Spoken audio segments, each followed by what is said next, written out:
Hey everybody, today we've got the best case scenario for the Democrats in the 2026 Senate elections. We'll do the Republicans soon, but today it's just going to be for the Dems. And as always, this is just the best reasonable case scenario. And it's also the best reasonable case scenario more than a year and a half out. There's a lot of question marks about which candidates are in and which are out. Once things change, then the map will be updated. One thing that seems to be a little bit more likely than not is the national environment should favor the party out of power. That's going to be the Democrats.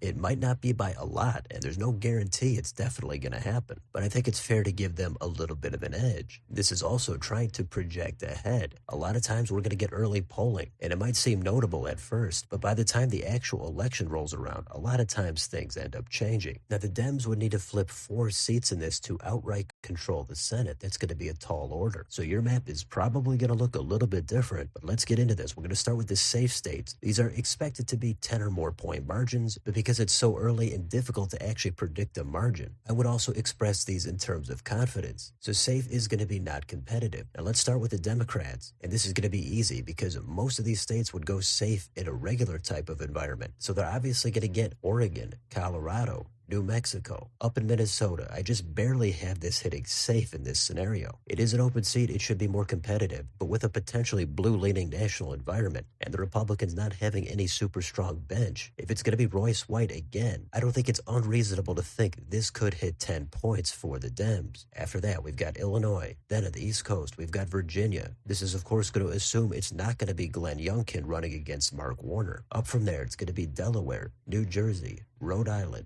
Massachusetts, and New Hampshire. I don't think there's a whole lot of explanation needed for this scenario. Now we're going to do the safe states for the Republicans. Now, of course, anything crazy could happen in theory, but I think it's most reasonable that these states are going to stay safe. We're looking at Idaho, Wyoming, South Dakota, Oklahoma, Arkansas, Louisiana certainly might have Bill Cassidy coming in behind John Fleming in that jungle primary. Either way, it's still going to stay safe. Then we've got Mississippi, Alabama. There's always an outside chance those get under 10. Maybe Doug Jones gets in Alabama, but for now, I think they're going to stay dark red. Then it's going to be Tennessee, Kentucky, and West Virginia. In Kentucky, if Andy Beshear changes his mind and runs for the Senate, then of course this would be more competitive. I still don't think he would win, but given he's not even running, this is going to stay safe. So that's what I've got for the safe states. Now let's go down to the little bit more competitive states. We're going to do the likely states, and I actually have none on my map for the Democrats. So we're going to go over to the Republicans, and these would be expected to be between a 5 and a 10-point margin or have an outside chance of being competitive. Let's start in Montana. I'm going to assume it's going to be Steve Daines running for re-election. Now, back in 2020, in the Battle of the Steves, he defeated Governor Steve Bullock by 10 points. It looked like that race might be competitive, but in the end, didn't even get close. So this time, I think Daines or almost any other Republican is obviously going to at least be favored. And you can't totally count out Jon Tester giving it another run. But in this best case scenario for the Dems, I think the most appropriate rating here is a likely for the Republicans. Next, we've got Nebraska. This is going to be Pete Ricketts, who just won a special election in 24. Now he's going to be running for a full term. There's a lot of questions about what's going to happen here. It's possible that independent candidate Dan Osborne runs again. If he does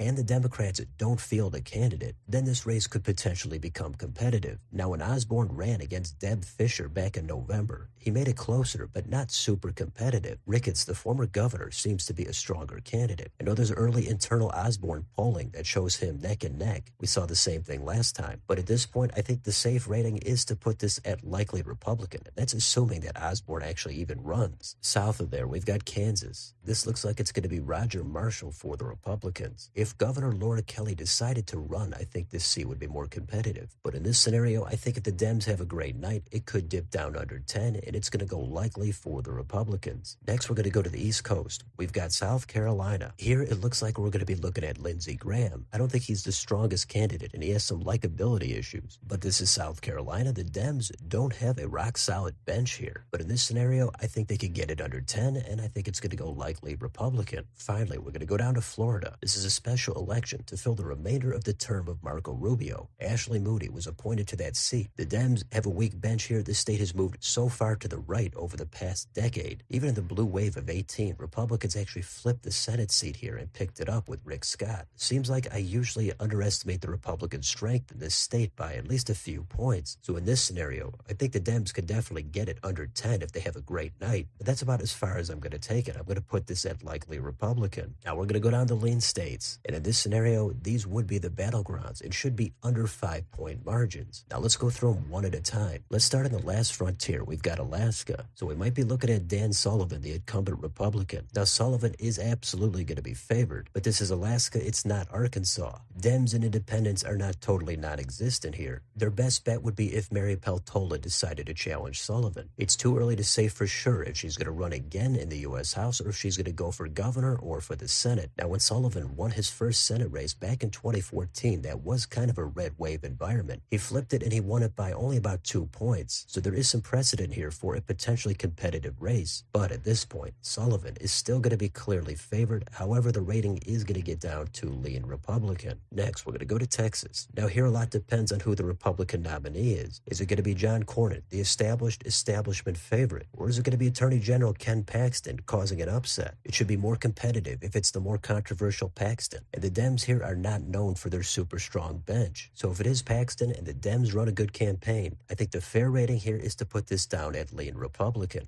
Now we're going to go to Iowa. This is going to be incumbent Joni Ernst. Dems don't have a big bench here, and the state has clearly moved toward the right. But if everything goes well for the Dems, I think this race would be more competitive, but I think Ernst would still hold on. So the appropriate rating for this one is also going to be lean Republican. Then we're going to go to Michigan. This is an open seat. Plenty of unknowns about who the nominee is going to be for each side. The GOP is looking to put up Mike Rogers yet again. Dems could be looking at a state senator. They could be looking at their attorney general. Lots of time left, but I think it's pretty easy to say that the Democrats would hold this seat. And it's going to be a borderline lean likely rating. Then we're going to go south to Ohio. Here we've got another special election to fill the remainder of the term of J.D. Vance. Lieutenant Governor John Husted was appointed to this seat. He's kind of a more establishment candidate. This is another state that's gotten a lot redder over the past decade plus. The Dems could put up Tim Ryan. They could put up Sherrod Brown. The problem is both of them just lost back-to-back Senate elections. So I think it's going to be tough here for the Dems, but in this scenario, we're going to say it does get a little bit more competitive, down under 5 points, but they're still not going to be able to get over the hump. It's going to go lean Republican.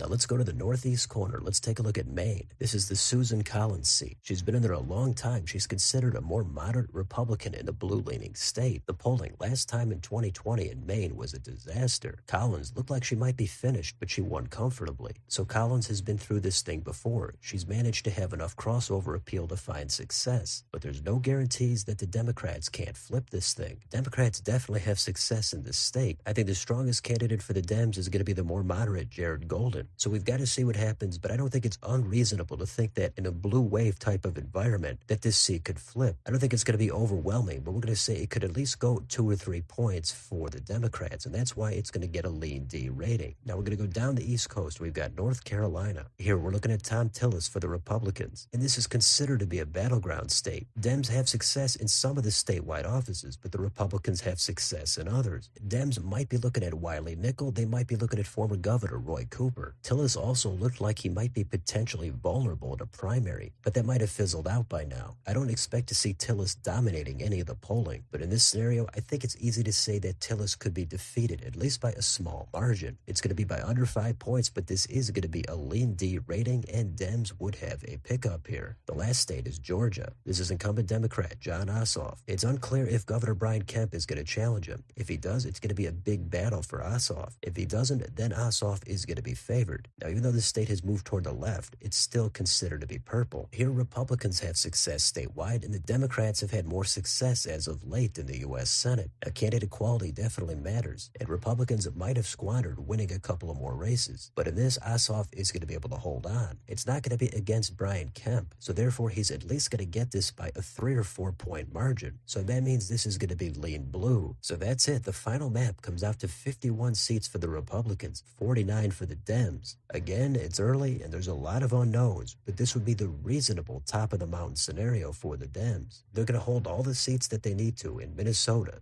Michigan, and Georgia. Then they're going to go on offense in North Carolina and Maine. Now, after that, I don't think they would get any more states, but it would be competitive in Alaska, Texas, Iowa, and Ohio. But with more than a year and a half to go, I don't think those states would be quite ready to flip. Even if the Dems managed to flip one more seat, it would still technically be a 50-50 tie with Vice President Vance breaking it. So it does seem very likely that the Republicans are going to hold the U.S. Senate for at least 2 more years. There could always be a huge scandal. Somebody could die in office. Something crazy could happen. But if you're looking for what I think is most reasonable, it's going to be right here. So let me know in the comments, what do you think about this best case scenario for the Dems? Do you agree that they would flip North Carolina and Maine? Do you think they would flip even more than that? Or do you think it would be even less? What else do you think would be reasonable to consider for this scenario? Let me know down below. On your way out, don't forget to like, share, and subscribe. Join if you'd like to support the channel. Thanks for watching, and I'll see you next time.